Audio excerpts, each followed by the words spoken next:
Hello, beautifuls. I'm starting today with a quote from Dresden James. It's one I stumbled across quite some time ago, and it was so poignant I tucked it away because I knew there would be a time where I would desire to share it. And it was long before I started doing videos, but I just knew that there was something very powerful in this quote, and today I want to share it with you. It says, "When a well-packaged web of lies has been sold gradually to the masses, the truth will seem utterly preposterous, and its speaker a raving lunatic." How is that possible? How could the masses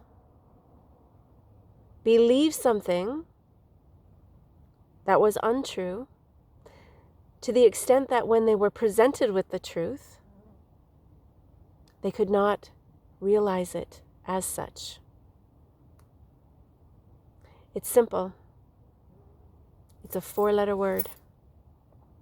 Fear.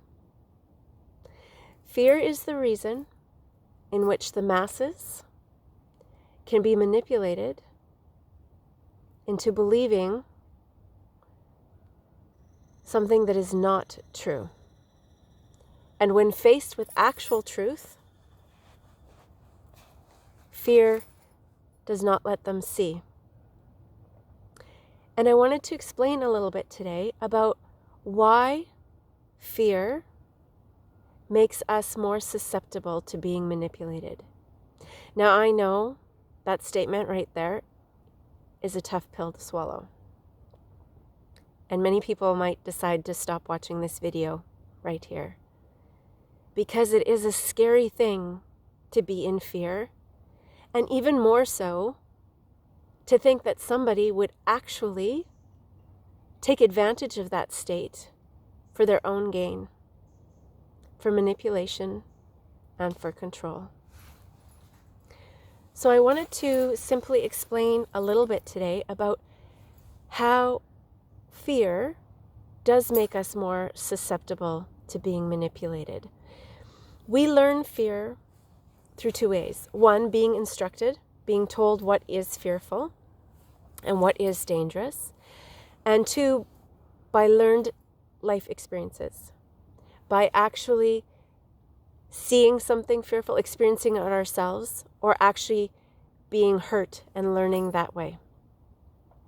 Now, since the beginning of time, rulers and authorities have realized our innate ability to want to protect each other, to want to protect ourselves. And they have used that through history and through the ages to exploit agendas. Now, let me explain how it works in our psychology.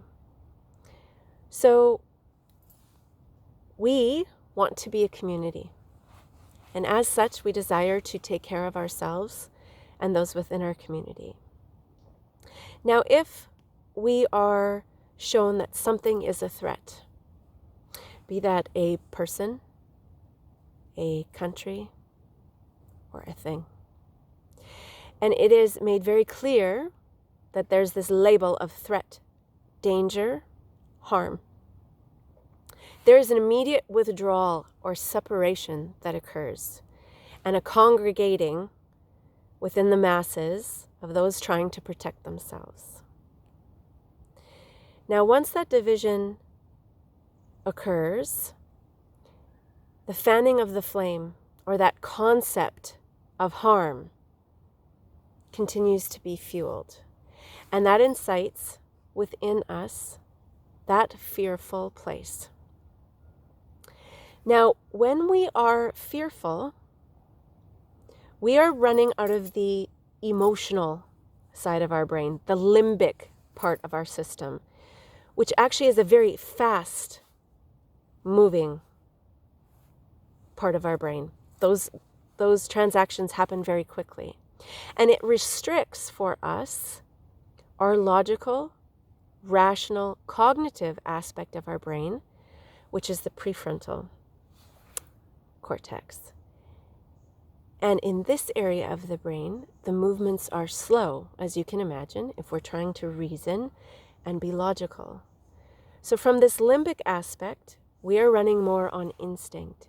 And the instinct is to protect and stay within the herd, and to look to the leaders within the herd for protection. Now you take the additional tool of the media. This modern day tool allows that flame of fear and separation to be fueled through sensational tactics of propagating fear and harm. And you have the perfect climate in which rules can be manipulated for our desired protection. Now, I am not saying that that is what is happening now. I am not trying to take one side or the other. What my invitation here is to provide you with an understanding of how fear makes us more susceptible, and to understand the need to monitor our personal fear level. Where are we getting our information from? Where are we looking for security? These are just some questions that we can ask ourselves. I know that this is a perspective that many people might not have wanted to hear, because it is a difficult pill to swallow, to know that that does and has happened through our history as mankind in many, many countries and many, many parts of the world. I thank you so much for taking the time to listen today and for broadening your perspective.